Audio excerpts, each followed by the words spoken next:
Hey everyone, welcome back to the channel. Today I'm gonna show you how to change WhatsApp number. If you change your WhatsApp number, then all the link account details would also be moved. This does not include your WhatsApp data, but only your WhatsApp contact or any saved preferences. Once you have changed your WhatsApp number, you can keep using the app, but your old number would not be active. If you are using the app on the same device, then your WhatsApp data would be kept intact. On the other hand, if you are moving to another device, then you need to transfer the backup as well.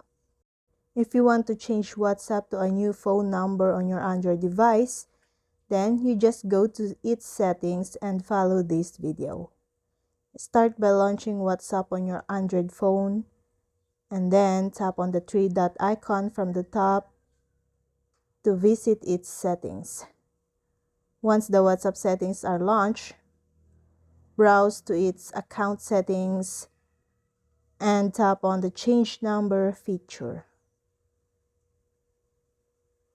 As a dedicated window will open, you need to enter your old and new number on WhatsApp.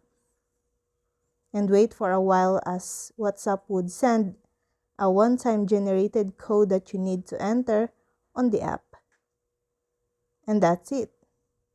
After entering the code, your WhatsApp number would be changed. In the end, you can choose to automatically inform all or selected contacts about the change from here. And that's all. I hope this video helped you guys. For more videos, subscribe to our YouTube channel. Thank you for watching. See you again.